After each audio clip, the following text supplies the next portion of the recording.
then everybody knows you are desperate. Ate mumala obbalya ssente ne bugenda ne mu NUP. N'awandika ebbaluwa muyinula. We have seen many examples where government has been duped to pay money to different people.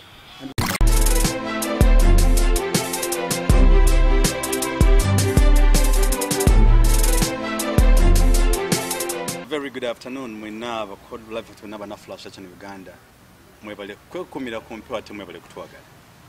Ate tubazo mukama bulamba tuwadde mwebale ddala. Nebaza ne Medicare abakola mudwali ye Kawempe. This went after serving the special constitutional period. I anticipate that even Ishikedi will go. Are you sure that the incoming government in Congo will respect this agreement? Obviously they cannot do that. This is what Parliament would ask. But that, I'm not asking you. I'm asking even our parliamentarians. Not Parliament to Yambie. Do we have even a parliament? Do we have it? It doesn't even care about its people. Yagenda nayamba ku Kagame, President Kagame, nasondera essomero ly'e Rwanda Sente. Kakati nawano katuba ne Sudan twajiwa obuwunga. Nebagamba bali tebasobola kusasula. Government ya Uganda kebasasule, we shall consider it as bilateral debt. Oh my God, my God. Nakino tukkirize. Government ya Uganda etonedde Kongo enguddo. Ne abakulembeze ba Uganda betuda lwaki tebalumirirwa nsi yaabwe. Nkubulira nti unless there's something else.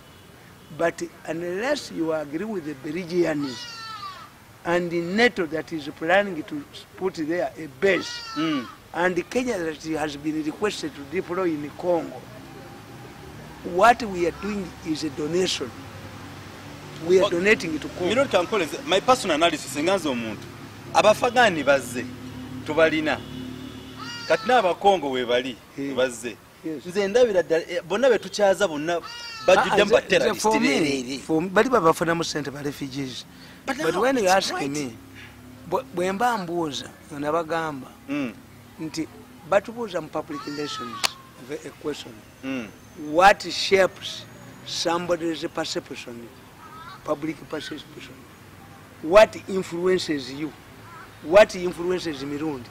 Because I suffered malice in State House for many years, and if Museveni was I would have been killed, because Mwenda and Nakalima and Norway fabricated the tape against him. I will never forgive them. I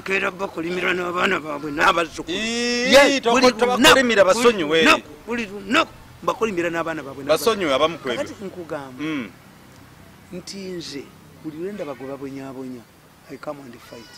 Ngono muvuka gumbaganye musimanyi kasumba gwakuba tesimanye yatta omuntu yatta omwana parents be mu America basindise wano investigations are team is the boy is innocent.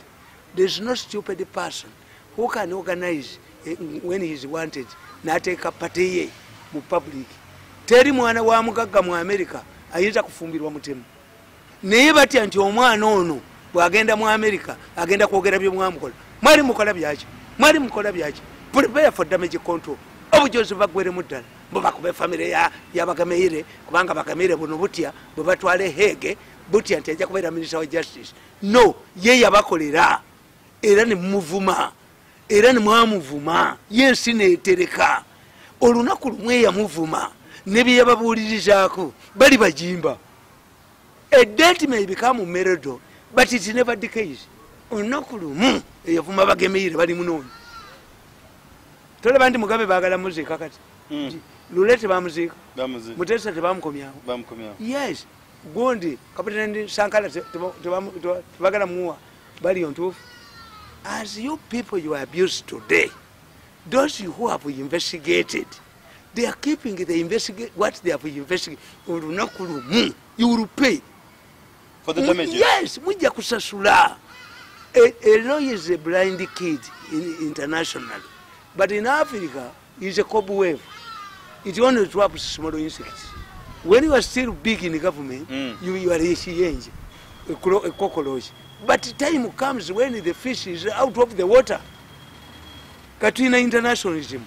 Bana bwe bali bankuba 8 years ago, bamanya nti they will be wanted by ICC. They are in hiding years. the media bagikula tebikuba naye sibikuba era batemba bajja kubuyoola n'entwe zaabo bujja kgenda kakati oba nzita oba tonzita naye international yekujimbye mulenzi gwe ojimbiddwa oli mu neeti ate ono bakola kinzita bakuyole n'ogwo bakukugatteko so kakati kiri Uganda for me nti nkugamba nti it is up to our parliament. If it is a donation to Congo, let it be a donation. But if it is not a donation, it's a longer time investment, we should know the key players. Who has the land title? If are you going to maintain these roads and the hostile environment? If the so-called rebels, M23, they are saying that their demands were not fulfilled, which demands? So this is a mafia outlet to make sure that the Ugandan government pays M23. The problem with those rebels, once you pay this one, another one emerges. It's like if pampering generals, the sergeant is going to come and take a power. Are you going? How does the Congolese view you after destroying Kisangani, after plundering their country?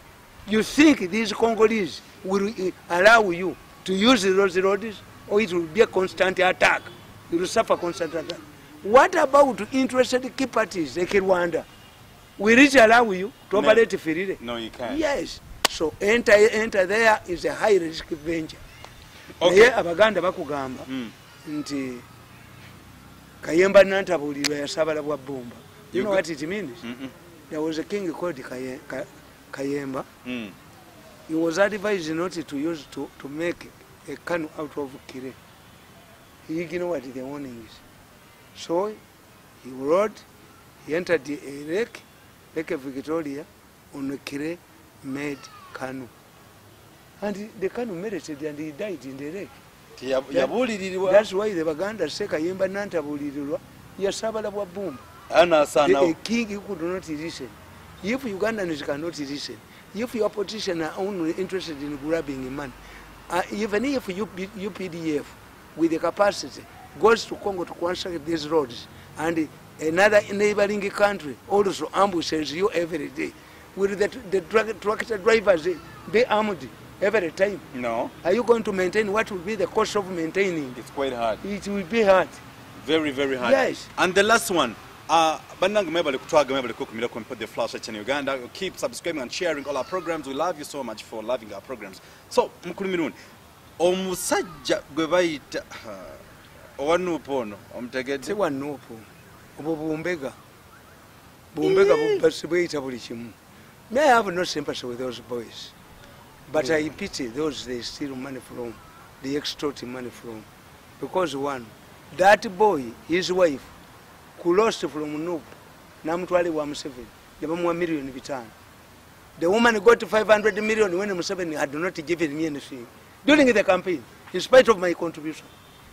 Omukoya gamba ninakolera wansiwe, bunakubeera wansiwe. Atadde wakakiiko ke embwaye agisibe n'olujogero lwayo agende mukolere. Ta nagana. I stayed at home. Sinza kukolera niye bujozi bwankule. What type of arrogance do these people have? That I can come during the campaign and they work for you. Ono omwana nkole naye. Ajja kujja kubanga ajja kujja tumutadde kakiiko. Bwe tusasula sente ku NBS mbwe ejja kujja etwogerere. Oyo mirundi ya muzaala. Kakati these boys siwinako sympathy. Nti obwo obusajja bubba abantu. Bugenda ne bubagamba nti bamukutte batya nga ageze deputy speaker okujjayo sente. Oyo omwana alinkiti neyiso. Kakati what the story is, and nabagambye, for you, you don't follow the genesis of these stories. What's the genesis of this story? The genesis of this story is that bayagala ogula ekisaawe ekya Villa Park. Yino le yagala kuteeka wuki gundi ezo flyovers. Kakati nebakivalewenga at 10 billion. They valued it at 10 billion. Kakati 10 billion nebagala ozibba. Deputy Speaker, nawandika ebbaluwa mu Yinola. We have seen many examples where government has been duped to pay money to different people. and we've lost. This time, don't pay anybody until the bona fide owners of this land have emerged. Sente naziyimiriza ojjukira ti ne Segona yali azibbe. Segona yali taze muvira. Yes. Kakati ekyaddirira kyali ki? What happened later? Ekyaddirira bano ne babagamba abayinula nti kubayinula tesobola kusasula muntu ali polo amongi baba tebajja kubbako. Kabasandika bigirwa? Kakati ebbaluwa eyo bwetuuka muyinula ne bagibbayo ne bagitwala mu Yiso. Fortunately akulira Yiso n'amongi bakabiremu. Oh yeah. Kakati bano bajuniya bono ne bagibba ne batandika ogitambuza tu blackmail amongi. Yes, ne bakola ebyobusiru kubanga nkugamba the issue is not is credibility. Si muntu ayogera. Many people can come here bayina abantu bebeka kugundi. That's why they bother me.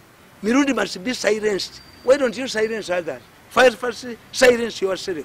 Because I cannot work for you and I'm powerful. You know I am powerful. You cannot silence me. I'm not your anasi. Kakati nkugane gamba nti bano bakwata sente bakwata ebbaluwa bagifune muki kakati bajja bakola ebyobusiru ne bagamba nti amongi yagenze nabba ennyumba ya Kalimuhiriji. All of these can be verified. The relationship between Kalimuhiriji and Amongi is between the tenant and because they don't know. Museveni mwanange bayagala abawa. Tikati osanga iyi nyumba yinzo gimugulya. Vice President bamugulidde nyumba ya billions. Febe batawa kubanga twagana okututeeka mwanda weyo. Twagana okuteeka mwanda weyo z'abantu abamu. Tenja kufoka hunting dogo ye mfuke embuzi webakyagala webagisiba oba waliwo omuddo oba tewali tekisoboka mbebiraka mu mpale. I remove in tatters but I never be humiliated in my life. Kakati abo amongi baba mugamba nti ayagala kubba nyumba. It can be verified. Kalimuhiriji is there. Ne bamugamba nti yabadde agala kubba Sudiru ku nyumba. Is verifiable. Can Sudiru come out and say is available? Tuneba Mugamba is no longer like it by Museveni. What is the barometer? Who tells you? Bwebaba agala okubba kibukola. Kakati bwemumala okuba ebyo ne bugendayo tuwe sente tuku defending mwe bani. Yes. What does this woman lose now? Can Museveni remove, instigate? Can Museveni sponsor a move to remove the deputy speaker? If it goes beyond, what have they done? They are still new. Museveni fears a reshuffle. Any leader will fear a reshuffle. A reshuffle affects those you have dropped. That's why he accommodates them as advisors. Nobody bakkiriza. You are a senior advisor, chief advisor as a minister. Then you have been dropped to advisor. The interest is welfare. You need the money, but you don't have integrity. If you want integrity, forget about money. If Museveni gives them 10 billion each, never want to bugende mukole chali yambye bano to retain their dignity. But how can you be nekyogerebwa nti simanyi 3 billion zetagibwa kalolo okulutu Ameria kyambadde ono gundi simanyi nakiwala kiyingi amama mbabazi is unspeakable. That's why these people deliberately don't do it. They want to expose you in parliament that you have reached such a level. From among the Baganda is only which who moves backwards. Yes. For me, what I want from the president, I ask him if it is there. Is Akasim and I go. I will continue working for him. But having been under direct control of the president, that when I'm writing my briefs, they are directed to the president. There is no way I can be under the minister in charge of the president because advisors are under minister of the president. So how can Amelia, a former principal private secretary of the president, write to the president now through this woman. It is embarrassing. Okay. That's why I suggested that turn it into a Senate. Let us have a Senate. Rwanda has a Senate, Burundi has a Senate, Kenya has a Senate, Tanzania has the Zanzibar government, the Maryland, and the Union government. So that you give these people political crowd that Mbabazi would be a speaker of the Senate, former prime minister. But how can a former prime minister be under advisors who are answerable to the minister? Yes. Nti obwo obwana bwalowooza bumala kukubako ne bukwonoona ne bujja as saviors. Give us money to clear your name. Who are you? A strong willing woman like Among you intimidate her has ordered the police to arrest men over them. They are in panicking. So this is how. But look at the insinuate, it writes in such a way, insinuate that NUP, because when you use NUP, NUP, no, the man is not NUP. The man was not on the NUP mission. The people rejected him. He was even evicted from his nenyumba yeba bamugoba ne mu nyumba ngemulemi okusasula. Did NUP go to there? He was arrested by fighting with his wife. The woman chased him out of the house. So did he NUP? Where does he work? But look at the users in NUP, the same way he uses Segirinyazani Mupi.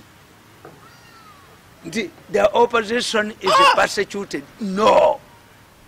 As I explained, this Catholic priest who meandered from the pastorate and went ahead and committed the murder, the Catholic Church has nothing to do with him.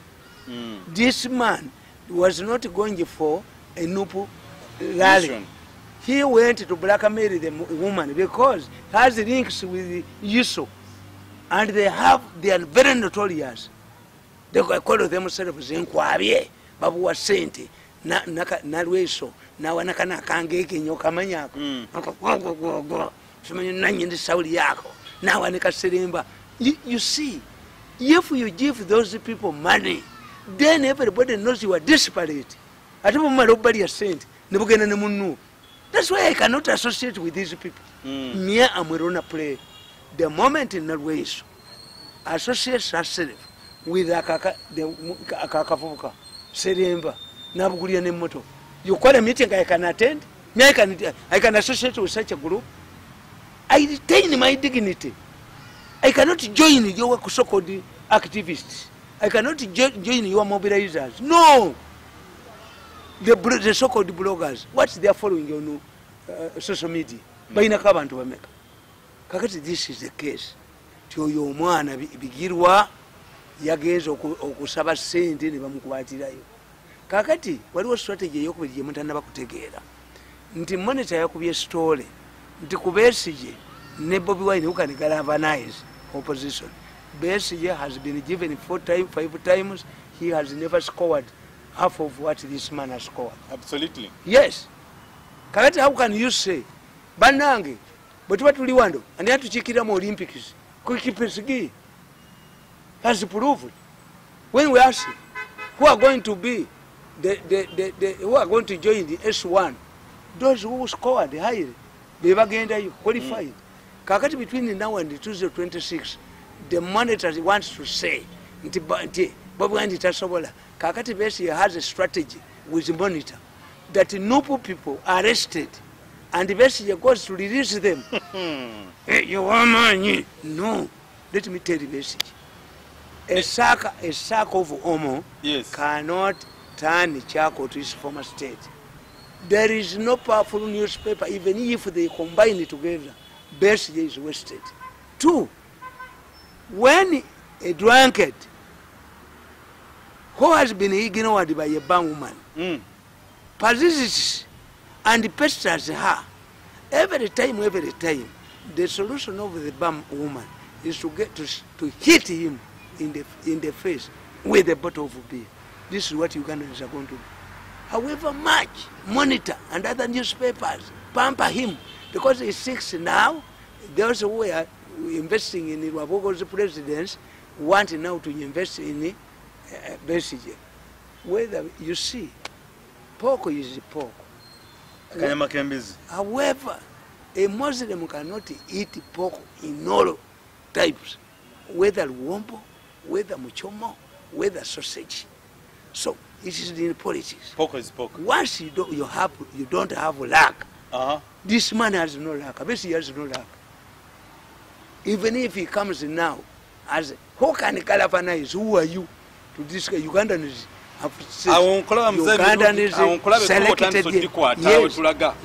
Ugandans selected a person who can galvanize opposition. Where does the opposition leader come from? You stupid military leader. Obusajja bwa money tobu n'obulaba nebuto kakogala bindi wali wakali simanyi kali nakyo tumanyi bwana nebuwandika by'obusirusiru byonna anya nti anasobola kugalvanizinga. He has already proved.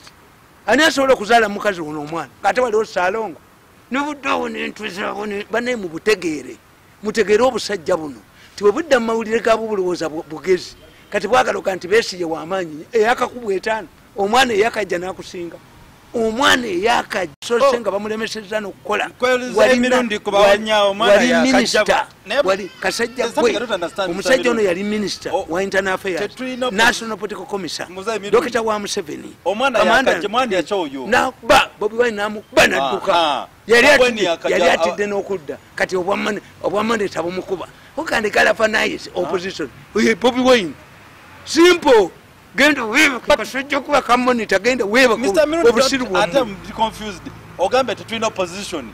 Yes. NUP kibina chani cha NRM. Yes. Kati ogamba Bobi Wine yaze. Ate Besigye ye wani. Ni wa NRM. Temuyina. Nedda tulina. Temuyina. Nedda Bobi waffe. Nkugambye nti Bobi whatever happens NUP ya NRM. The issue is era nekyo kiba kitegeeza ne bw'abawo opposition kiba kitegeeza nti kati balonda face ya Besigye ekanga abaana agende yebaga Besigye iwe scarecrow abaana tebakwagala ukaddiye bogambye. Yes bajja kuba ekifaananyi kye nga abaana bakidduka kati obwamandeta bujja kati ne bumugamba gwe bakwate abanuupu bayita abanuupu ono Bobi Wine aleme bajjayo. Bobi Wine will never identify with the terrorists.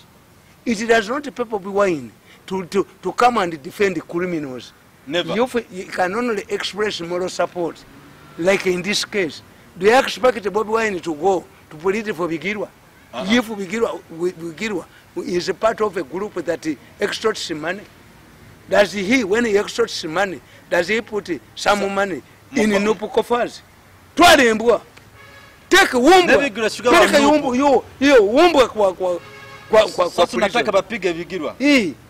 Atoke NUP. Njagala bwonna tali ku NUP. It's not on NUP mission. The time for campaigning for NUP ended. Nze nkubuulira. Ne bw'aba mwana wange nzikiriza. Musajja talina wasu. Yes. Lwaki tomuleka neyeeyiya mu NUP baddange. Nti yayinvestinga mu mukazi we. Dabuddiira. Mukazi we namutwali wa Museveni bamuwa miliyoni ebi. Olonze tebampayo yadde ekikumi. Who was campaigning for Museveni. Nze saafuna. Nti oba olowooza nja kukola kakiiko ke sisobola kukakolako. Wanje? Siri kakolako. Tali nfugako kunteeka wansi we. Munsi ne mukabuli. Nkugambye nja kukuba ebiraka mu mpale ninde gavumenti endala. Eri mu koona. Yes. Tugiraba. Naye nga sikyogeddwako. Sirijogebwako bulenzi obwo. We shall never. I don't expect to see these people in the near future. I avoid the way. Do you know that I have not seen these boys for 8 years physically? Nembwe nsanga nga waliwo yugunti mwebaza ba sikulini yesimu. Ne wakakubako bameka. Ba sikulini yesimu. N'omwana agitaddeko ne mukuba. Tebayingire mu nyumba yange awo. They killed my political career. Yes. Thinking that I will kneel before I will become a side testicle for them. Impossible. Oba nziti. Tomuwulidde ngagamba nga ggalawo meeting yaabwe.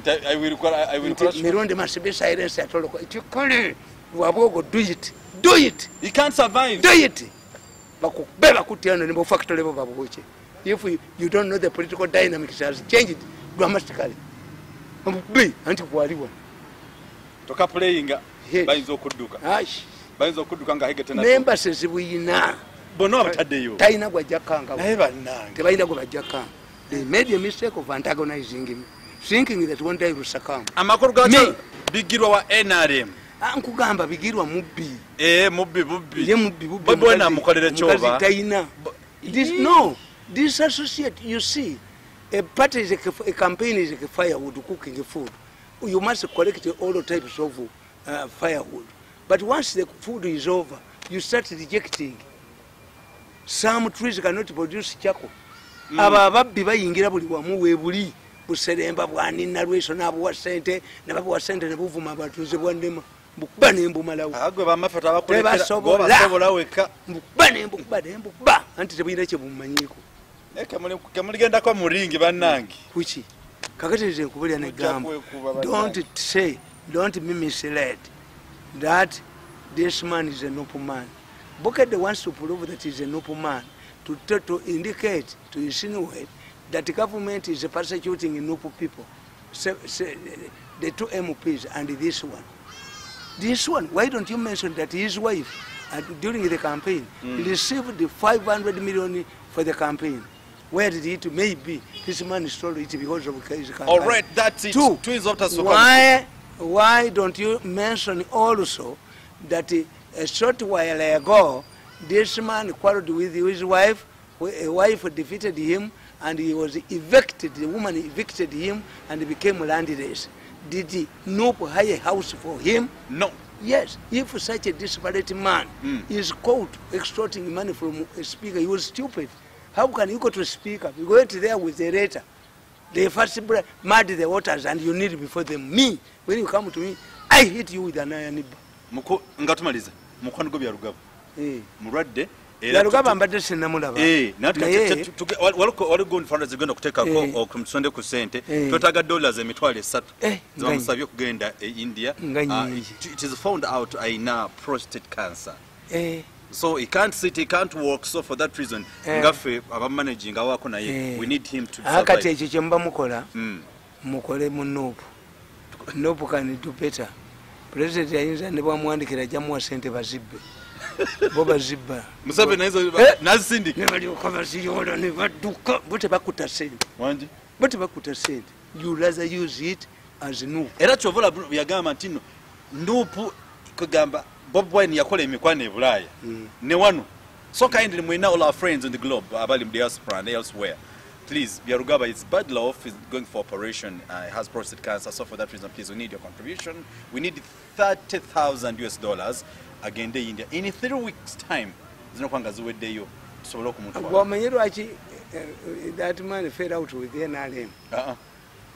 Omusajja oyo president yabawa fund. Bagikozesa abavubuka. N'agula boda. Ani agula boda? Oyo. Byarugaba. N'azigabira abavubuka. Your business, not a percent, was kicked out of leadership because the Sente has never moved because he decided to put the money to proper use. He, instead of distributing the money and eating it, in fact, his wife laughed at him. They received the money over the weekend. He did not have a bank. He kept the money inside the house. The woman complained about many things. Byarugaba said, no, this money is intended for a project, but after buying motorcycles, distributing them to the members, which also would please everybody, he was kicked out of leadership. And the people in the state house started fighting him. They wanted to share Museveni's money with Byarugaba.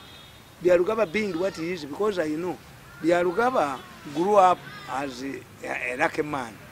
His father was selling clothes in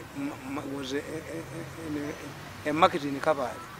So he came to Kampala, and the first time I saw Byarugaba, he was selling clothes in Sauliako. That's why Byarugaba is always smart. Musajja wa masuti. All right, so that's it. Okay. Musaba batugambire. Batugambire basajja contributing Don't waste your time. Mugamba aba NUP mwerwaneko. Museveni ajazzi bawera bazikube. olumala okuzinya olaba nezange baali bazibye abatakuta sente awo tebakuta sente so nolwensonga eyo mwebali mwebali ddala so kindly God bless you call Mr. Byarugaba's number you can call me twina mukulu Tamale Mirundi naye abagambye let everybody be bothered Rugaba asobole okuda engulu agende for his operation the $30,000 kindly we need your help mwenamba kola mwenamba ngankaga kirana 10 milioni nga 10 something plus so akume atakumira mpera mwebale nyumebale dala mukuru Mirundi webale your analysis onakola it has been very much interactive atuna onzugudde amazo oli bamukwata abatyanga agenze ku baseni nafuka wanu no was he on a NUP mission. The mission was not for NUP. Yes. Yabadde agenze ku extorting money ngafudde mu yiso kozi amaze bomala okukuba ne bujja kati bwasanze Anita amongi aketegekedde bomaze omukuba kombo agende madam I can help you to clear your name did you do public relations? Never. Most of these people were semi-illiterate and illiterate. How can they help me to clean my image? Okay. If they are also their images stink. Baba benaize tebasobola. Akume atakumira mpera mbere bulungi katonda abatuwere ekisa netende. Egoita Tamale Mirundi mutabani wayo wakana. Byonna byatubulidde nga bimulidde bya kinomu eddoboozi lya kinomu naye nga mbasaba tufeeyo ku mukulu Byarugaba addengulu tusobole okumuyamba oludde muluma bannange nsaba tukowole mukulu tukoowola mwenna abasobola tuyambeko mukulu Byarugaba katonda bankumire mwiraba